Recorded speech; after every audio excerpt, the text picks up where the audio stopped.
बोलिए श्री प्राणनाथ प्यारे की जय। बोलिए श्री सद्गुरु महाराज की जय। आज का विषय है सुंदर साथ जी कि प्राणनाथ जी को जानने के लिए किन किन सीढ़ियों से, किन किन जो हमारे उन तक पहुंचने के लिए जो भी सीढ़ियां आएंगी, किन किन सीढ़ियों से हमें गुजरना पड़ेगा। तो सुंदर साथ जी, इस विषय के लिए कौन पहले आएगा? संगीता दीदी, आपको ही बुलाऊं, आप आएंगे? दीदी प्रणाम जी। प्रणाम जी। दीदी राजी मार्ग तक पहुंचने के लिए तो पहले तो अपन देवी देवता को मानते हैं, सारी दुनिया जैसे मानती है। उसके बाद कृष्ण की लीला का पता चलता है तो उस ब्रिजराज की लीला का उनसे पता चलता है, वो उसको मानते हैं। फिर आगे प्राणनाथ जी तक तो आगे बहुत राजी मार्ग से निस्बत होती है, तो वाणी से पता चलता है, तो उन राज्य को मानते हैं। दीदी मेरे को ये इतना आ रहा है। प्रणाम जी। प्रणाम जी। बड़े प्रेम से संगीता दीदी अपनी आदा में जो है सब कुछ बताकर और फिर कहते हैं कि मुझे इतना ही आ रहा है। कम शब्दों में वो अपनी बात कहते हैं, ये सब उनका बहुत ही सुंदर प्रयास होता है, इसीलिए उनको सबसे पहले बुलाते हैं। और कोई सुंदर साथ जी बताना चाहेंगे इस बारे में? वर्षा जी, आप आएंगे?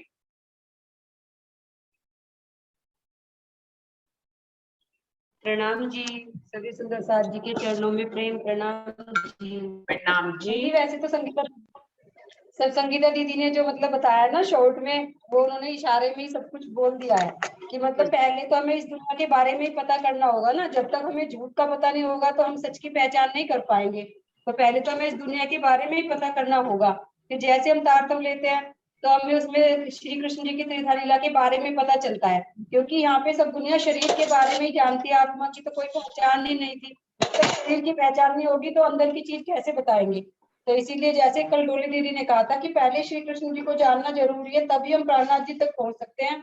तो मेरा भी यही विचार है कि पहली सीढ़ी वही है, क्योंकि राज्य का वो पहला दिन है। यदि हम उसे नहीं वो करेंगे, जाने पहचानेंगे, तो हम पूर्ण स्वरूप तक की पहचान नहीं कर पाएंगे।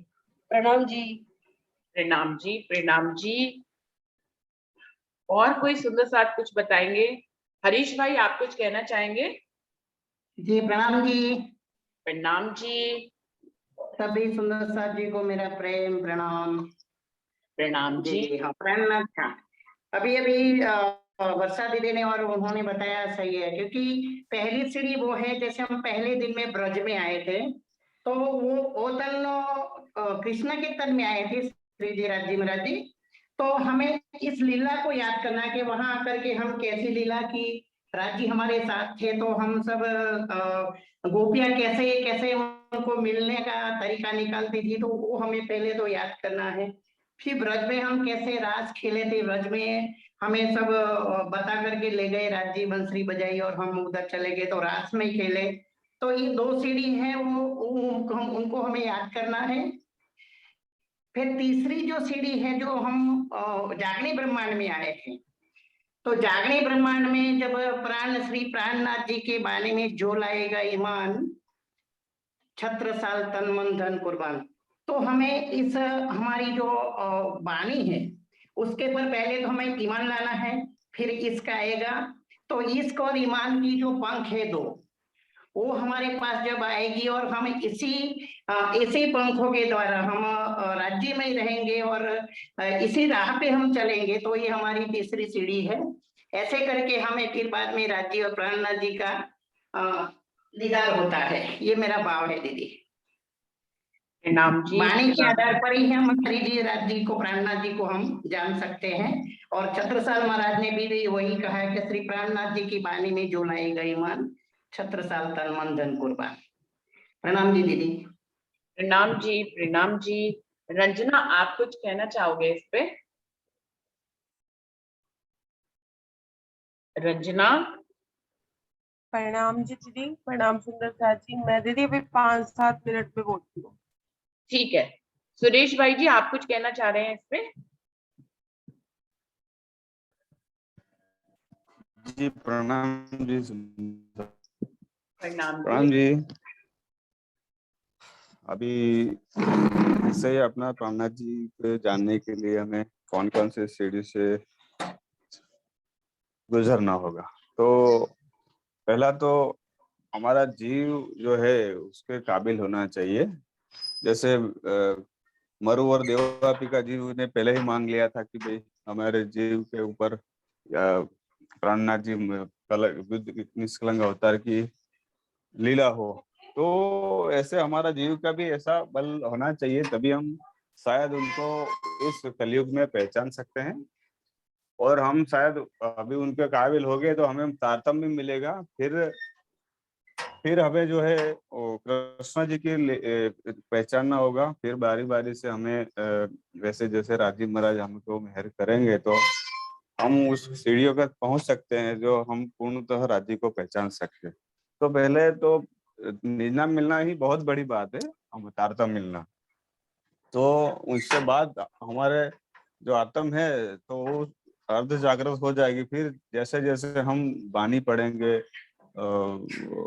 मंथन करेंगे, तो राजीव महाराज जैसे अभी हम सब सुंदर साथ, वैसे तो 90% लोगों ने तारतम्य लेके रखा है, लेकिन वो पूर्णतः अभी वाणी को भी नहीं समझ सकते हैं। लेकिन जब जब जैसे जैसे हम बल लगाएंगे, आत्ममंथन करेंगे, तो हम पढ़ते जाएंगे और आत्म जागृति हमारी हो जाएगी। तो हमें जैसे जैसे वाणी को जैसे जैसे पढ़ेंगे हम राजीव महाराज, उतना ही जैसे जैसे हम मेरे मेरे हिसाब से बोल रहा हूँ, जैसे जैसे हम वाणी मंथन करेंगे उतना ही ज्ञान हमारे अंदर बढ़ता जाएगा।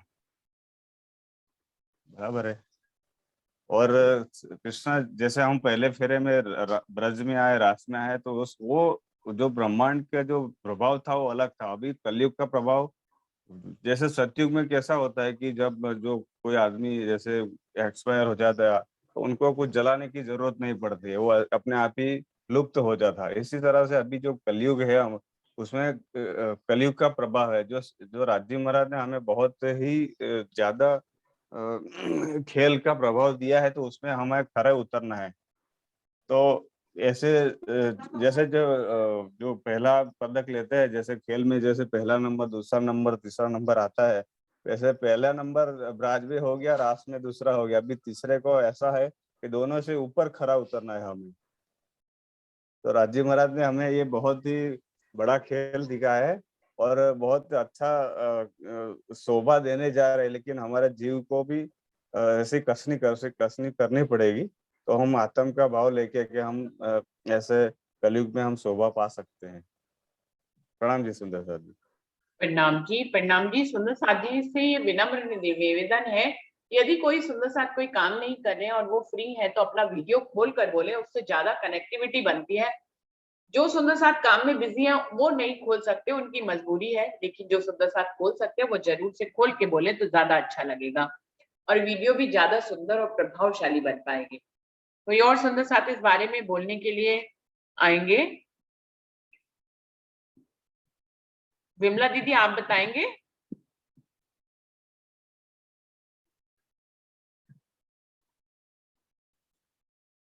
विमला दीदी, उन तक लग रहा मेरी आवाज नहीं पहुंच रही है। और कोई सुंदर साथ, मंजू दीदी आप बताएंगे? प्रणाम जी दीदी, सभी सुंदर साथी को प्रणाम जी। प्रणाम जी। दीदी, हाँ जी दीदी, टॉपिक क्या रखे हैं आज का? आज का टॉपिक है प्राणनाथ जी को जानने के लिए हमें किन किन सीढ़ियों से गुजरना होगा, किन किन सीढ़ियों को जानना होगा पहले। तो दीदी, मेरे हिसाब से पहले हम कृष्ण जी को अच्छी तरह से जान लें और मोहम्मद साहब को अच्छी तरह से जान लें, इसके बाद में हम प्राणनाथ जी को जान सकते हैं। पहले उसके ऊपर ही डिस्कस करें तो अच्छा रहा मुझे, मेरे हिसाब से। बिल्कुल, मंजू दीदी ने बिल्कुल स्पष्ट शब्दों में कहा है कि पहले कृष्ण को जाने, मोहम्मद को जाने और फिर हम प्राणनाथ जी को जान पाएंगे। तो उन्होंने जी अपनी सीढ़ियों में कृष्ण और मोहम्मद दोनों को ही शामिल किया है। हाँ, वो क्या है कि प्राणनाथ जी को तो सभी लोगों को, जिसको तारतम्य मिल गया, सबको पता है कि प्राणनाथ जी हैं, लेकिन मोहम्मद और कृष्ण के बारे में हम पहले जान लें, इसके बाद में ही हम जान सकते हैं उनको। पूर्ण स्वरूप में जानने के लिए उनका कहना है कि पहले कृष्ण के स्वरूप को जाने और मोहम्मद के स्वरूप को जाने। प्रतिभा दीदी आपको बुलाना चाहूंगी, आप कुछ कहना चाहेंगे?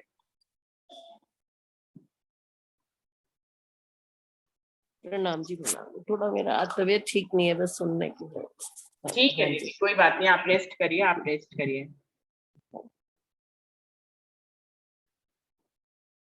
और कोई सुंदर साथ आना चाहेंगे इस विषय पे कहने के लिए? श्याम भाई, आप कुछ कहना चाहेंगे?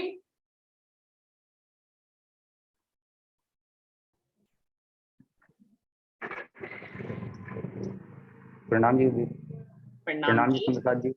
प्रणाम जी। दीदी, सब दुनिया को पहले से जानना, सारी दुनिया जान जाए और कृष्ण को भी जान जाए। जितने भी सारे धर्म हैं सबको देखना ही पड़ेगा। जैसे एक जूस होता है फल का, वो चारों जूस अगर फल के मिला दिए जाएं फिर उसका टेस्ट लो तो कोई भी उस एक फल का टेस्ट नहीं बता पाएगा, वो निचोड़ अलग हो जाता है सबसे। तो सबको पहले टेस्ट करके देख लें कौन सा क्या है, इसके बाद सभी जब मिक्स हो जाते हैं तो एक ही दिखता है। प्रणाम जी दीदी। प्रणाम जी। श्याम भाई जी ने जो उदाहरण दिया है कि सभी फलों को एक साथ अगर हम कर देंगे तो हमें टेस्ट समझ में नहीं आएगा, इसलिए प्राणनाथ जी को जानने के लिए जो उनका संदेश है वो अपनी तरफ से उन्होंने उसको बहुत क्लैरिफाई नहीं किया कि हमें अलग अलग फलों को पहले अलग अलग चख लेना चाहिए। ये कहने का भाव वो जो स्पष्ट करते तो ज्यादा बेहतर होता। और कोई सुंदर साथ कुछ बताना चाहेंगे? प्रणाम जी। प्रणाम जी। हाँ जी। पहले बिना आप चिन्हे पार ब्रह्म को कौन जानो। तो पहले हमें मतलब अपनी पहचान करनी ज्यादा जरूरी है कि हम कौन है, कहाँ से, तब हम पार ब्रह्म को जान सकेंगे। जब हमें अपने ही बारे में कोई जानकारी नहीं होगी तो हम कहाँ से आए हैं, किनसे हमारा संबंध है, ये हम नहीं जान पाएंगे। और वो वाणी में पहचानो मेरी तीनों सूरत, तो जब तक हम उनकी तीनों सूरतों को नहीं पहचानेंगे तब तक भी हम प्राणनाथ जी तक नहीं पहुंच पाएंगे। और वैसे भी ब्रज की ही चाल चलने के लिए प्राणनाथ जी ने मतलब सबको बताया है कि हमें चाल कौन सी चलनी है, ब्रज की, क्योंकि ब्रज में ही ब्रह्म सृष्टि सबसे पहले जो प्रेम है वो ब्रह्म सृष्टि ब्रज में ही लेके आई। इस प्रेम तो त्रिगुण के पास की नहीं है, वो चौपाई पे एक आती है, मेरे को याद नहीं है कि प्रेम बसे प्रेम न त्रिगुण पास, प्रेम बसे ब्रह्म सृष्टि में जो खेले स्वरूप ब्रजराज। तो हमें उन्हीं के ही पे कदमों पे कदम रख के इस तरह से चलना है, जैसी चाल हमने ब्रज में चली थी ऐसी ही हमें जागने की लीला में भी चलनी है। प्रणाम जी। प्रणाम जी। प्रणाम जी। डॉली दीदी, आप आएंगे? आप कुछ कह रहे थे क्या संदेश में?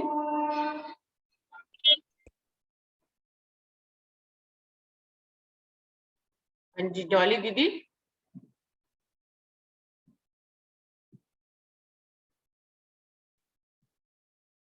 डॉली दीदी, आपकी आवाज नहीं आ रही है। दीदी एक मिनट, आपने सुन नहीं पाया मैंने, आपने क्या कहा था, किस तरीके से बताया? श्याम भाई, आपने जो उदाहरण दिया उसको क्लियर नहीं किया, हम लोग समझ नहीं पाए कि आप क्या कहना चाह रहे थे। ये बात तो समझ में आ गई कि सारे फलों के रस मिला देंगे तो वो एक अलग रस बन जाएगा, लेकिन उससे पहले हमें सब फलों को खा के और उसका स्वाद को समझना चाहिए। तो इसका मतलब भी आपको समझाना पड़ेगा कि आप क्या कहना चाह रहे हैं। दीदी ये तो हमारे ऊपर होता है ना, जैसे हमने सभी फलों को देख लिया, सभी धर्मों को देख लिया, सभी ग्रंथों को देख लिया, कृष्ण को भी देख लिया, मेहमा साहब को भी देख लिया, राम को भी देख लिया, सब मतलब जितने भी धर्म हैं सभी देवी देवताओं को देख लिया। अब ये तो हमारे ऊपर डिपेंड करता है कि इसमें है क्या। सभी हमें झूठ दिख दे रहे हैं, सभी हमें शब्दों में दिख रहे हैं, तो शब्दों में शब्दातीत तो है नहीं, अक्षरातीत तो है नहीं, तो सभी में अगर ये मिक्स होगा एक से, हम ना किसी का टेस्ट देख पा रहे हैं कौन सा सही है, कौन सा टेस्ट है, कौन सा नहीं है। तो ये सारे जितने भी शब्दों में आते हैं ये शब्दातीत नहीं है। कृष्ण भी शब्दों में आते हैं, मोहम्मद साहब भी शब्दों में आते हैं, और भी जितने भी धर्म है सभी शब्दों में आते हैं, लेकिन शब्दातीत जो है वो शब्दों से परे है। शब्दातीत वो जो शब्दों में ना आए वही तो पूर्ण ब्रह्म अक्षरातीत कहलाए। श्याम भाई, जब स्वयं अक्षरातीत स्वयं ये कह रहे हैं कि शब्दों में आए शब्दातीत जो कहलाए, जो शब्दों से परे हैं वो स्वयं इस वाणी में आए हैं, शब्दों में आए हैं। कहा है इस रसना श्यामा जी की पिलावत रस रब का, हक बैठे इन इलम में। राजी महाराज खुद इस इलम में विराजमान है और वो स्वयं शब्दों में आए हैं। तो हम कैसे कह सकते हैं कि जो शब्दों से परे है, जो शब्दों में आया वो अक्षरातीत नहीं है? शब्दों में तो फिर वाणी भी आई है ना, श्याम भाई, तो हम वाणी को राज्य नहीं मानेंगे क्या? राज्य को तो वाणी को तो राज्य मानना ही है, उन्हीं में तो धनी विराजमान है, वो स्वयं कह रहे हैं। तो शब्दों में ही तो, इस ब्रह्मांड में तो धनी को शब्दों में ही आना पड़ा। शब्दों में यहाँ पर जो कृष्ण की बात चल रही ना, वो कृष्ण की जो बात चल रही है, शब्दों मतलब मेरा शब्दों का मतलब ये है कहने का, अक्षरातीत वो शब्दों में से हम बयान नहीं कर सकते। श्याम भाई, अगर ऐसा ही इंद्रावती सोचती तो आपको अक्षरातीत के बारे में पता ही नहीं चलता। हम और आपको शब्दों में क्यों नहीं आ सकते? आ नहीं सकते, लेकिन स्वयं उन्होंने ये हिकमत करी कि वो आए हैं। हमारे सामने वाणी है, हमारे सामने बीतक साहब है, इंद्रावती जी का स्वरूप है, इतने परमहंसों ने सब कुछ शब्दों में कहा है। तो अगर धनी ही चाहे शब्दों में आने के लिए, हाँ, हम आप शब्दों में उनको नहीं ला सकते, लेकिन धनी स्वयं ही उन्होंने ये अपने दिल में उपजा लिया कि वो शब्दों में आना चाहते हैं, तो वो आए ना।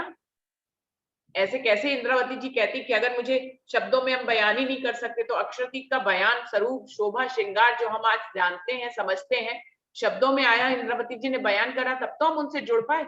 अगर इंद्रावती जी ऐसा कहती कि भैया हम तो शब्दों में कुछ नहीं कह सकते, तो फिर हम लोग कैसे जुड़ते धनी के स्वरूप और श्रृंगार से? नाम से परे ही किया, नाम तो धराया है यहाँ, शब्दों में आए शब्दातीत जो कहलाए रे, शब्दों में तो वो आए ही। स्वयं आए, उन्होंने दिल में धारण हाँ। ही कर लिया कि अब मैं शब्दों में जाने के लिए आ रहा हूँ, तो वो शब्दों में आए। हाँ। हम आप नहीं उनको हाँ। शब्दों में बयान कर सकते, लेकिन धनी स्वयं तो अपने आप को शब्दों में ला सकते हैं, इसीलिए उन्होंने बीतक और वाणी लिखवाई, क्योंकि वो शब्दों में आना चाहते थे। अब इसी बीतक और वाणी के शब्दों को हम अपने शब्दों में बयान करते हैं, और हम कोई अलग से कुछ थोड़ी ना बयान करते हैं। हम कोई अक्षरातीत थोड़ी ना हो गए हैं कि हम अक्षरातीत का बयान करेंगे। ये तो धनी जिन शब्दों में आए, उन्हीं शब्दों को हम समझते हैं, उनका मंथन करते हैं, तो इस प्रकार से वो शब्दों में स्वयं ही आ गए हैं। क्योंकि परमधाम से तो एक कंकरी भी इधर आए तो फिर ब्रह्मांड का भी लय हो जाता है ना, तो ये तो शब्दों में ही आए हैं ना राज्य, तो परमधाम से तो कुछ यही शब्द वाणी तो शब्दों से ही राज्य ने, शब्दों ही जो अभी हमारी जो कि कुलजम वाणी हो, उसमें वाणी मतलब वही राज्य की ही वाणी तो है ना, स्वयं तो नहीं आ सकते। तो शब्दों में आए शब्दातीत जो कहलाए रहे, नाम से परे है, नाम से तो परे है, शब्दों में अगर ही तो आए हैं, तो शब्दों में ही हमें राज्य को नहीं आए दिखा। होते तो हम सब कर क्या रहे हैं जूम की मीटिंग में? हम तो धनी का ही वर्णन कर रहे हैं, धनी को ही आत्मसात कर रहे हैं। अगर धनी शब्दों में आ ही नहीं सकते होते, तो फिर हम सब जूम मीटिंग में बिना धनी के क्या कर रहे हैं? जब हमारे साथ धनी ही नहीं है, वो शब्दों में आ ही नहीं सकते, तो हम सब क्या कर रहे हैं? हम तो धनी के ही जो शब्दों में आए उन्हीं का ही मंथन कर रहे हैं, और धनी के बिना तो किसी चीज का मंथन करने का कोई अभिप्राय ही नहीं उठता है, कोई भाव ही नहीं उठता। धनी ना हो तो हम किसका मंथन करेंगे?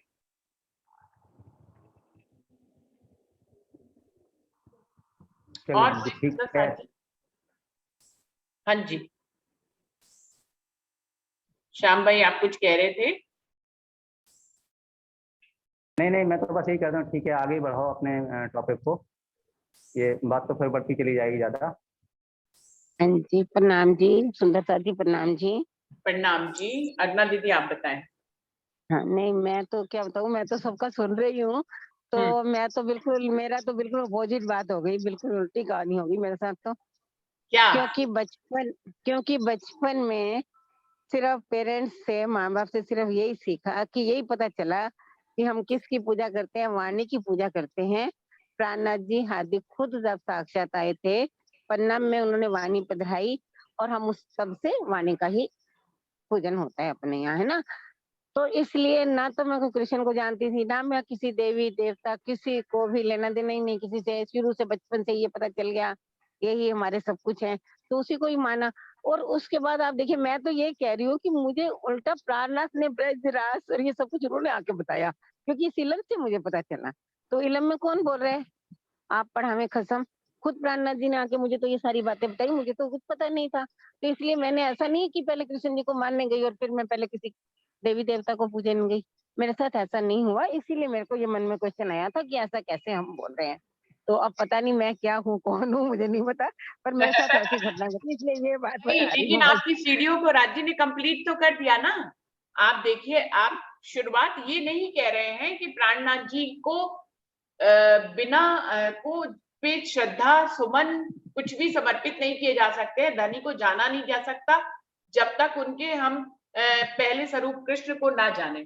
लेकिन पूर्णता जब देखिए दुनिया में भी किसी से प्रेम होता है तो हम उसी से ही प्रेम कर लेते हैं। फिर क्या होता है कि जब हम प्रेम में गहरा जाते हैं तो वो अपने राज खोलने लग जाते हैं। जिस दुनिया में भी ऐसा होता है, हम जिससे प्रेम करते हैं तो पहले तो हम सिर्फ उसी से प्रेम के बन जाते हैं, हम उसी से ही प्रेम कर रहे हैं, हमें उसके किसी राज से कोई मतलब नहीं है, हमें उसकी किसी पास्ट से कोई मतलब नहीं है, हम सिर्फ उसी से प्रेजेंट में प्यार कर रहे हैं और करते चले जाते हैं। लेकिन जितना हम करीब होते चले जाते हैं, जितना करीब होते चले जाते हैं, तो फिर कुछ कुछ चीजें अपने आप ही खुलने लग जाती है। वो अपने घर के बारे में बताता है, अपने बचपन के बारे में बताता है, अपने पास्ट के बारे में बताता, जो कुछ उसके पास अपने बारे में जितनी भी जानकारी होती है वो सब अपनी प्रेमिका से जो है वो शेयर कर देता है। तो बिल्कुल ऐसे ही आपके साथ ऐसे ही घटित हुआ। आपने प्राणनाथ जी से प्रेम किया, धनी ने, आपके माता पिता ने प्राणनाथ जी से आपको जोड़ दिया, वाणी से जोड़ दिया, आप वाणी और प्राणनाथ जी से प्रेम करने लग गए। लेकिन जितना करीब होते चले गए, जितना उनके करीब होते चले गए, जितने साल और व्यतीत होते चले गए, धनी ने अपनी वाणी से अपने भेद आपको खुद ही उजागर करना शुरू कर दिए।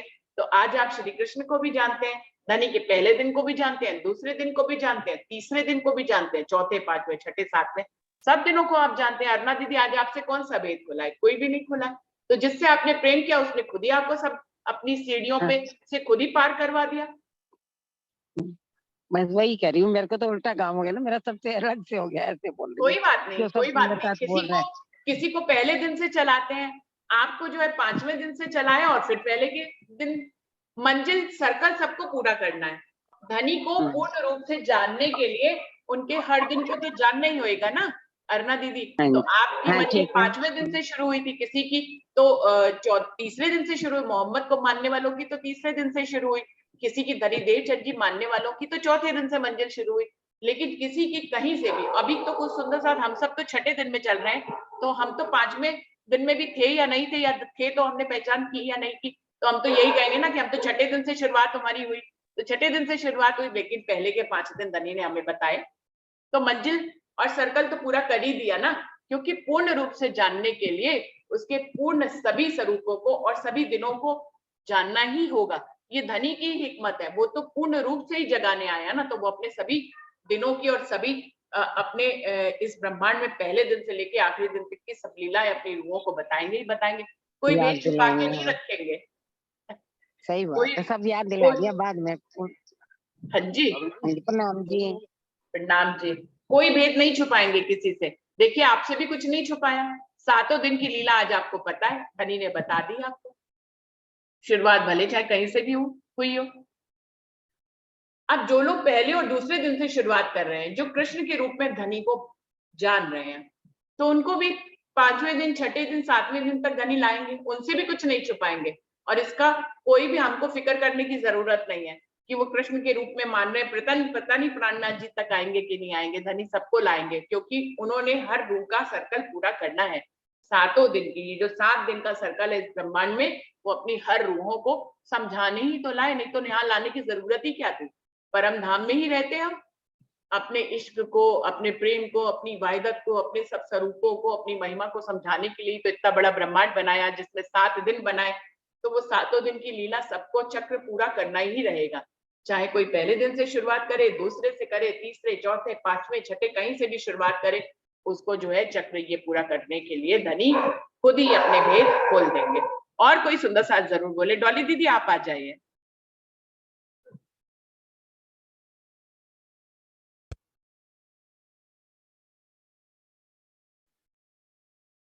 डॉली दीदी तक मेरी आवाज नहीं पहुंची क्या? उनकी ही बात कल अधूरी रह गई थी, वो बोलने वाली थी, इसीलिए मैं उनको बुला रही थी। डॉली दीदी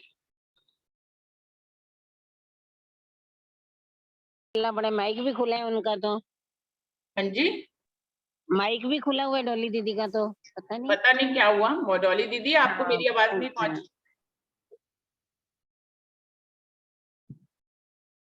नेटवर्क नहीं आता होगा दीदी, ऐसा लग रहा है। हाँ हाँ, लग ऐसे ही रहा है। ऐसा होगा, कुछ ऐसा होगा, हाँ जी, क्योंकि माइक भी ओपन है। आ गई। प्रणाम जी। नहीं आई तो वो पहले भी हुई थी। चलिए आगे बढ़ते हैं। पारस भाई कुछ कहना कुछ चाह रहे कह रहे कुछ कह रहे दीदी। अच्छा डॉली दीदी आप कुछ कह रहे हैं?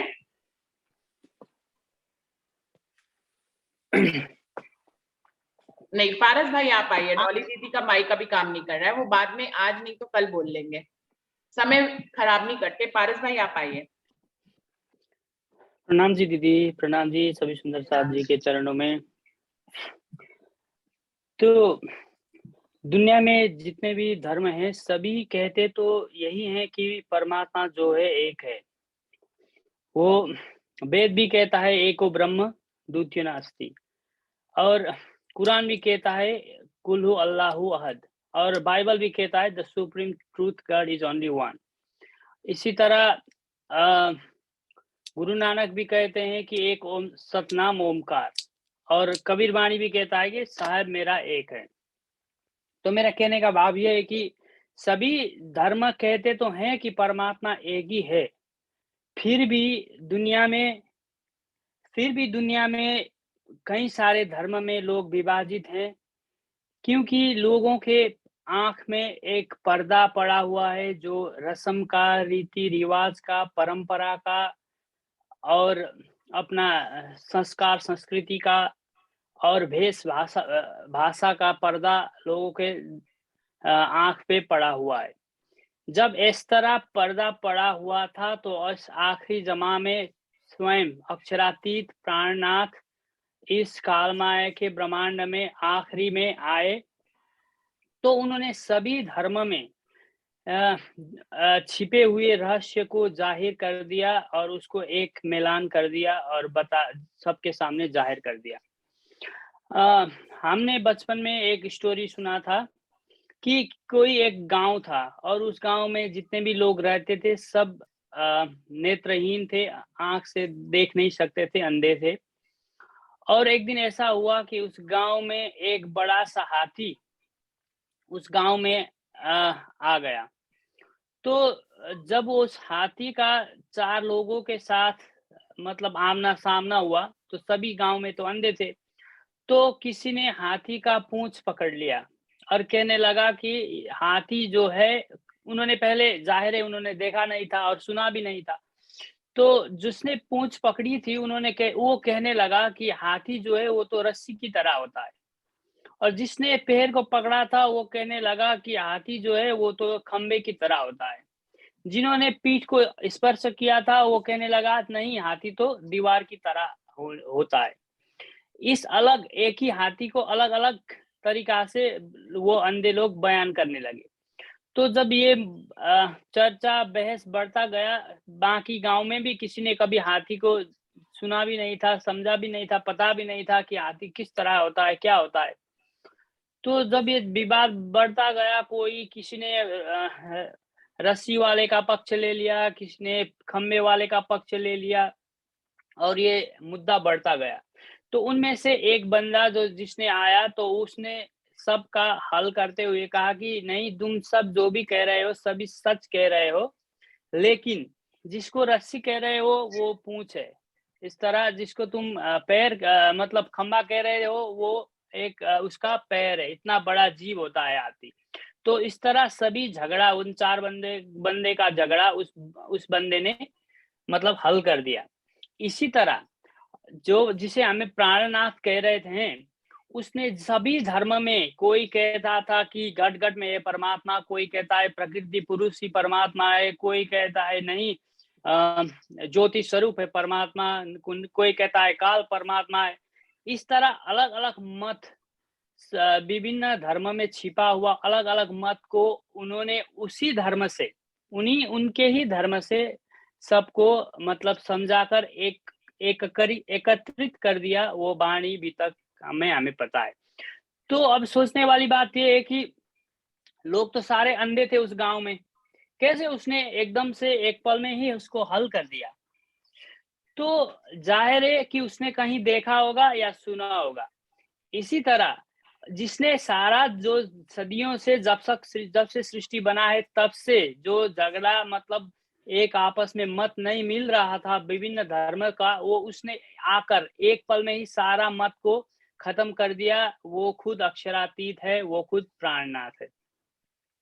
तो अब आती है बात कि बिना कृष्ण को समझे हुए, बिना कृष्ण को जाने हुए बिना कृष्ण को जाने कोई भी प्राणनाथ तक नहीं पहुंच पा सकता। और इतना ही नहीं, सिर्फ कृष्ण को पकड़कर भी कोई प्राणनाथ तक नहीं पहुंच पाता। ये दोनों बात है। जिस तरह बिना पैर को लिए हाथी का पूरा स्वरूप नहीं बनता, और सिर्फ पैर को लेकर भी हाथी का पूरा स्वरूप नहीं बनता। सभी अंग को लेने से ही हाथी का पूरा स्वरूप बनता है। इसी तरह प्राणनाथ में जो 5 शक्ति है, पांचों शक्ति को एक साथ लेने से ही प्राणनाथ महामती का स्वरूप बनता है। और कोई एक पक्ष है, और बाइबल भी हमें पता है, बाइबल भी कहता है कि the god belongs to one community. जो एक ही कम्युनिटी का है वो पार ब्रह्म नहीं हो सकता। इसी तरह सभी अंग को, सभी जितने भी धर्म थे, सभी निचोड़ को पकड़ने से ही उस प्राणनाथ अक्षरातीत की पहचान हो सकती है। सिर्फ एक को पकड़ने से और या तो सिर्फ एक को छोड़ने से दोनों हाल में प्राणनाथ की पहचान नहीं हो सकती। ये तो हुआ पहचान की बात। अब आता है कि किस सीढ़ी से किस तरह पहचाने जाए। तो जितने भी धर्म थे उसमें अलग अलग तरफ, अलग अलग दृष्टिकोण से परमात्मा को बयान किया गया था। तो सारी दृष्टिकोण को एक साथ मिलाकर अक्षरातीत प्राणनाथ, धन्य धन्य जो कलयुग, धन्य धन्य जो आखिरी जमाने का जिसने भी इसको ग्रहण किया है, उन्होंने एक साथ कुलजम वाणी में कर दिया है। तो क्या अब सवाल आती है कि क्या हमें मतलब सभी धर्मों को सार लेना पड़ेगा? तो इसको जानने के लिए, इसको मतलब प्राणनाथ को जानने का उपाय या तो सीढ़ी यही है कि हमें सभी धर्म को जानना आवश्यक है, उसको पढ़ना आवश्यक है। तो आज का जनजीवन इतना व्यस्त है कि वो सारा धर्म तो नहीं पढ़ पाता, लेकिन ये जो कुलजम स्वरूप है इसमें सारा धर्म का सार, एक कुलजम स्वरूप को जिसने दिल से ग्रहण कर लिया, जिसने इसको मंथन करके समझ लिया, तो उसने कतेब भी समझ लिया, उसने वेद भी समझ लिया, उसने कुरान भी समझ लिया, उसने बाइबल भी समझ लिया। मतलब जितने भी जो से आज से पहले जितने भी ग्रंथ किताब उतरे हुए थे, सभी किताब को समझ लिया। क्यों? क्योंकि इसमें एक हाथी का पूरा स्वरूप का बयान है। तो इसमें पूंछ भी आता है, इसमें मतलब पैर भी आता है, सभी पक्ष इसमें आता है। और इस तरह प्राणनाथ हम उसे अपने निस्बत से कहते हैं। इस तरह अक्षरातीत ने आकर हाथी का पूरा स्वरूप सबके सामने जाहिर कर दिया कि देखो, के सब सही रहे हो, सब तो सभी धर्म के तो सही रहे हैं, लेकिन उनको उन्हीं का धर्म, जब भी तक में हम देखें तो जब भी कोई कबीर पंथ का होता था तो उनको श्री जी साहेब जी वेद से नहीं समझाते थे, उसको कबीरवाणी से ही समझा देते थे और स्वीकार कर लेते थे कि आप ही निष्कलंक बुद्ध अवतार हो, आप ही वो आखिरुल जमा इमाम मेहदी हो। इस तरह कोई कुरान वाला था तो उसको कुरान से ही समझा देते थे, वेद वाला था तो वेद से, गीता वाला था तो गीता से, उसको उसी धर्म से समझाकर कहलवा लेते थे कि आप ही अक्षरातीत हो। इस तरह सभी, जिस तरह उस बंदे ने सभी का झगड़ा मिटाकर एक पूर्ण हाथी का स्वरूप को बयान कर दिया, इस तरह अक्षरातीत प्राणनाथ ने सभी धर्म का झगड़ा मिटाकर एकत्रित कर दिया है। और मेरा भाव यही है कि सिर्फ एक पक्ष को, सिर्फ कृष्ण को बिना कृष्ण को जाने प्राणनाथ की पहचान नहीं हो सकती। ये बात बिल्कुल सही है। और सिर्फ कृष्ण को जानकर भी पहचान नहीं हो सकती, क्योंकि सभी पक्ष एक कम्युनिटी से बिलोंग करने वाला परमात्मा नहीं होता। यही मेरा भाव है। प्रणाम जी सुंदर शाह जी। प्रणाम जी। पारस भाई जी ने अपने ढंग से अपनी बात को कहा है। उनके कहने का मतलब मुझे यही समझ में आया है कि हर सीढ़ी से गुजरना पड़ेगा। धनी के हर खाली श्री कृष्ण जी का पहला दिन, श्री कृष्ण जी का दूसरा दिन ही नहीं, मोहम्मद का तीसरा दिन को भी जानना रहेगा। धनी देवचंद जी के चौथे स्वरूप जिसमें आड़िका लीला हुई उसको भी जानना होगा। धनी के 5वें दिन को भी जानना होगा, छठे और 7वें दिन को भी जानना होगा। तो पूर्ण स्वरूप को जानकर ही हम प्राणनाथ जी को पूर्ण रूप में जान पाएंगे, भले चाहे शुरुआत कहीं से भी हो सकती है। कोई और सुंदर साथ कुछ कहना चाहें? डॉली दीदी का मैसेज आया है कि उनकी आवाज नहीं आ रही है, वो बोलने की कोशिश कर रही पर पता नहीं क्या गड़बड़ हुई है, उनकी आवाज हम तक नहीं पहुंच रही है। शायद वो कल इस बारे में बात करें। कोई और सुंदर साथ कुछ कहना चाहेंगे? अभी सिर्फ 5 मिनट का समय रह गया है सुंदर साथ जी, बल्कि 1 ही मिनट रह गया है। इसमें तो 1 ही मिनट दिखा रहा है। शायद जल्दी शुरू हो गई थी, हमारी पहली मीटिंग जल्दी खत्म हो गई थी, तो ये जल्दी शुरू कोई और सुंदर साथ कुछ कहना चाहेंगे? 1 मिनट में ही कुछ कह पाए तो कहें, नहीं तो फिर हम लोग कल इसको रखेंगे आगे विषय को। रंजना दीदी आप कुछ कहना चाह रहे हैं? जी बस मैं एक भजन की लाइन गा देती हूँ ना। प्रणाम जी सुंदर साथ जी, सबको प्रणाम जी। अर्श वाले ये रूप तेरे सदके, अर्श वाले ये रूप